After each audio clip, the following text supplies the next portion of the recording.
Hey there, happy Saturday. It's Kelly, and I am mostly procrastinating before I need to go outside and paint some more, but it has been really hot, over 100 today, and I haven't really wanted to go outside and be on the ladder and be all sweaty.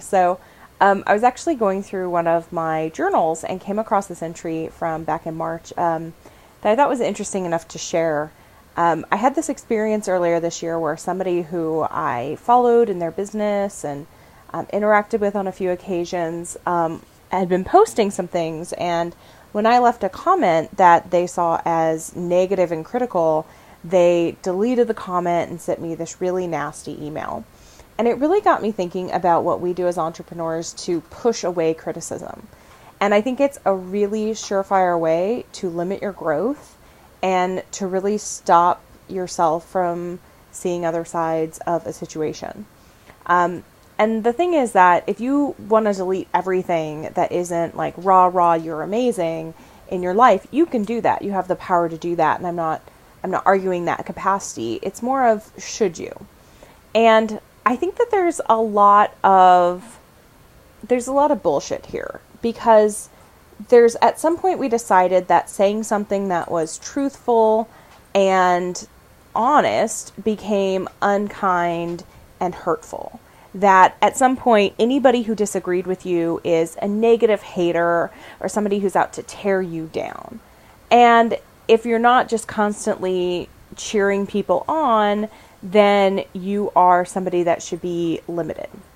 And I really do think that we can learn and grow best by facing criticism and addressing it ourselves. And this is not to say that everyone who goes, oh, I'm just speaking my truth, is correct. Like, sometimes people do that and it's just their excuse to be bitchy or to be cruel. But I don't think that's where most people are coming from. And I remember what I wrote in the journal was, even though I'm not in charge of the world yet, because I like to say all the time that when I rule the world, this won't happen. I do think if you don't want to listen to the opinions of other people or feedback from those in your community, then you just epitomize privilege.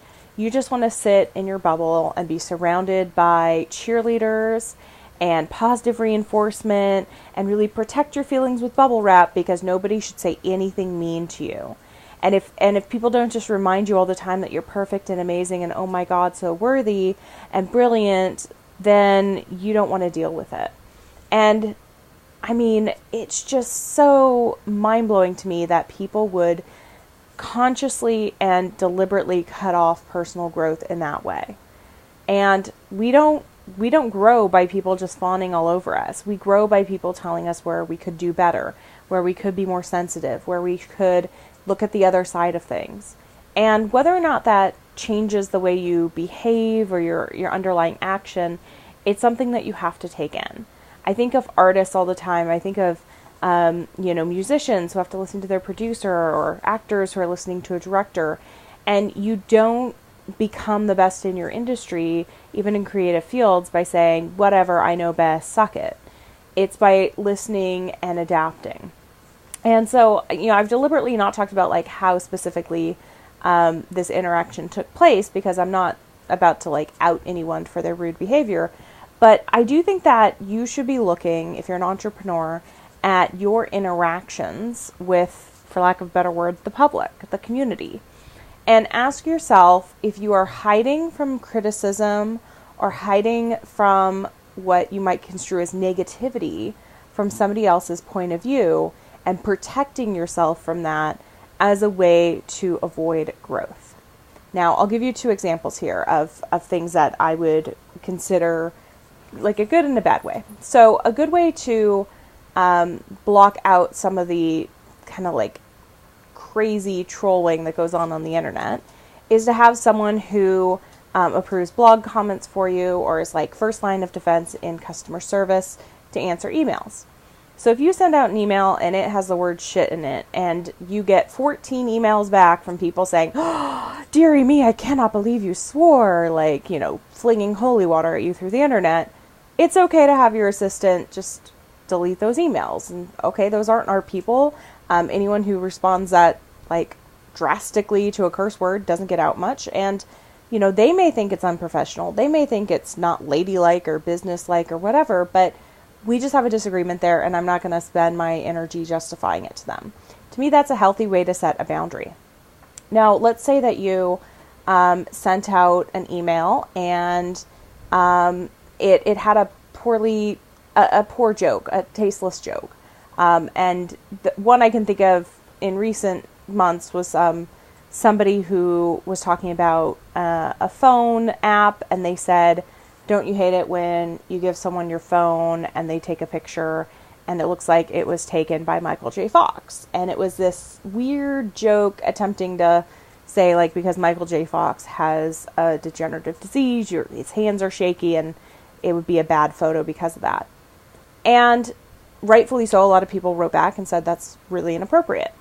And what the company did that I thought was really respectful was that they listened to that feedback, they replied to those emails, and they sent out another email that kind of revamped the existing one, removed the joke, and apologized for it, and said, this was something that we hadn't thought through.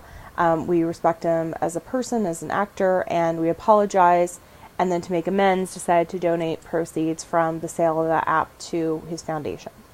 So in one way you can say, like, okay, but all these people, they're just haters. They just don't want to get the joke, and, they're just trying to bring me down.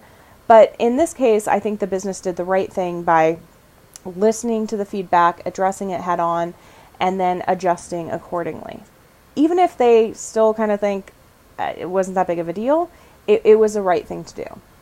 So look at your business, see how you might be unconsciously or deliberately pushing away feedback and criticism that you construe as too negative, and if that's really helping you or just pissing people off. Because, when it comes down to it, if you're going to delete a comment and think that, anything that is not cheerleading is, a negative attack on you, you're not my kind of person, and I haven't followed that person since and won't recommend them.